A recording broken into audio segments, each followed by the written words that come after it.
Chilli powder అన్ని రకాల వంటలకు పచ్చళ్లకు సరైన chilli powder. No colour no chemicals. అతడు అంటే 20 సంవత్సరాల క్రితం రిలీజ్ అయిన సినిమా. ఒక 1000కి పైగా టీవీలో టెలికాస్ట్ అయిన మూవీ. ఇన్ని సంవత్సరాల తర్వాత కూడా ఇంతమంది ఇది అంటే ఒక రామాయణం, ఒక మహాభారతం మనం చూస్తూనే ఉంటాం. ఎన్నిసార్లు చూసినా ఒక తన్మయత్వం, ఒక అనుభూతి వస్తూ ఉంటుంది. నేను మరీ అలాంటి ఒక దేవుడితో సమానమైన వాటి గురించి పోల్చట్లేదు కానీ, సినిమా పరంగా వచ్చేలేకే అతడు సినిమా కూడా అలాంటి ఇంపాక్ట్ క్రియేట్ చేసింది సార్. ఆ సినిమాకి మీరు నిర్మాత. సో ఈరోజు ఆ మూవీ రిలీజ్ అవబోతుంది. ఎలా అనిపిస్తుంది సార్? చాలా సంతోషంగా ఉంది సార్ ఎందుకంటే 20 ఏళ్ల క్రితం రిలీజ్ అయిన ఒక సంచలనం సృష్టించింది అప్పుడే. సార్ మహేష్ బాబు సినిమాల్లో one of the best film కింద చాలామంది చెప్తారు ఈ cinema. Sir especially Mahesh Babu range పెరిగింది ఇక్కడి నుంచి. ఎగ్జాక్ట్లీ.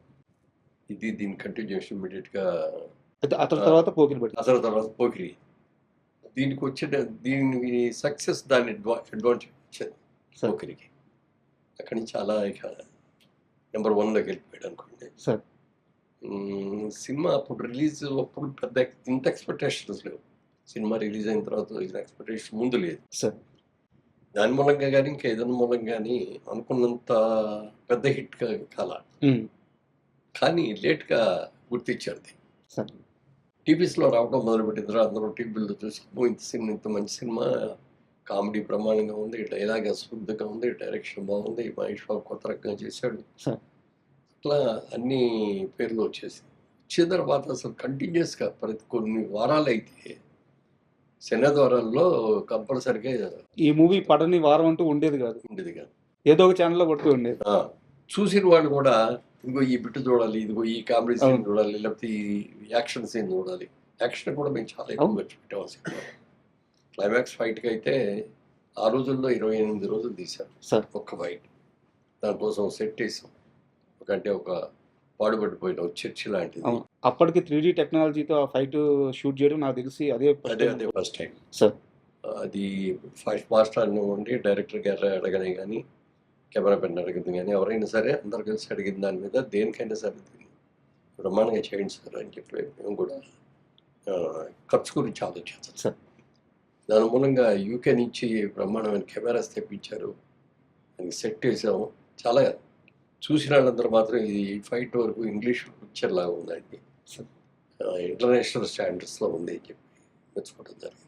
సార్ మామూలుగా మురళీమోహన్ గారి కెరీర్ విషయం మీరు ఎప్పుడైనా సరే మీ ప్రయాణం గురించి, మీ ప్రస్థానం గురించి మాట్లాడేటప్పుడు అదేదో సరదాగా అలా జరిగిపోయింది, సరదాగా సినిమాల్లోకి వచ్చేసాను, సరదాగా బిజినెస్లోకి వచ్చేసాను ఇలా చెప్తూ ఉంటారు. బట్ రియాలిటీ ఏంటంటే మీరు చుట్టూ ఉండే పరిసరాలని చాలా జాగ్రత్తగా పరిశీలిస్తారు. నాకు అతడు సినిమా ఎలా ఆన్బోర్డ్ అయిందని ఒక ఐడియా నేను అనుకుంటున్నప్పుడు నాకు ఒక ఆలోచన వచ్చింది సార్. త్రివిక్రమ్ అనే వ్యక్తి శ్రవంతి రవికిషోర్ వాళ్ళ బ్యానర్లో సినిమాలు చేస్తూ వాళ్ళ అసోసియేషన్ కూడా చాలా పెద్దది. వాళ్ళు అంత బాగా ఉన్నప్పుడు ఎక్కడో ఉన్న త్రివిక్రమ్ తీసుకొచ్చి మొదటి సినిమా ఇద్దామనే ఆలోచన చేశారంటే మీరు ఎంత అబ్జర్వ్ చేశారు త్రివిక్రమ్ గారిని అప్పుడు? అంటే అప్పుడు చాలా సినిమాలకి బ్యాక్గ్రౌండ్లో ఉండి వర్క్ చేసేవాడు ఆయన. సార్ సబ్జెక్ట్ సెలక్షన్ కానీ, సబ్జెక్ట్ వర్క్ చేయటం కానీ, లేకపోతే అతని సొంత సబ్జెక్ట్ అవ్వటం కానీ, ముఖ్యంగా స్క్రీన్ ప్లే డైలాగ్స్ కంప్లీట్గా అతనే చేశాడు. ఆ సినిమాలన్నీ సక్సెస్ అని చూసిన తర్వాత రోజు నేను ఆ బ్రదర్ కిషోర్ గారు ఇద్దరం కలిసి కూర్చొని మనం నెక్స్ట్ పిక్చర్ త్రివిక్రమ్కి ఇస్తే ఎట్లా బాగుంటుంది, అతన్ని మనం డైరెక్ట్ కూడా చేయొచ్చు కదా, స్క్రీన్ ప్లే బాగుంటుంది, మాటలు బాగుంటున్నాయి, అన్ని రకాలుగా బాగుంది, మనం ఫస్ట్ టైం ఛాన్స్ మనం ఇద్దాం. అప్పటిదాకా అసోసియేషన్ అయితే లేదు మీకు త్రివిక్రమ్తో? ఎక్కడా కలవలేదు? ఎక్కడ కలవలేదు.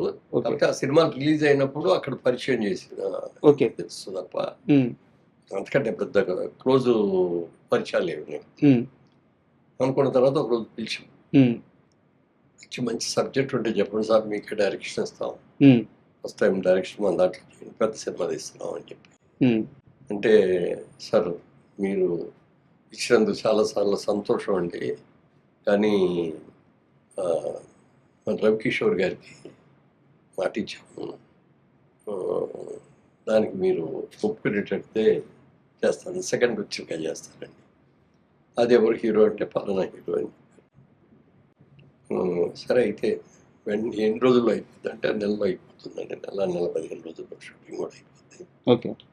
అని అన్నారు. అయితే మేము ఈ లోపల సబ్జెక్ట్ అది మీరు చేస్తే సబ్జెక్ట్ ఓకే చేసుకొని మిగిలిన క్యాస్టింగ్ అంతా సెలెక్ట్ చేసుకుందాం అని చెప్పి అంటే వెంటనే చెప్పారు. ఇక్కడే కూర్చొని ఎదురుకుంటే ఇలాగే కూర్చొని సార్. చెప్తే నెంబరు 3 hours చెప్పారండి ఆ కథ. సార్. నేను మా బ్రదరు ముగ్గురే.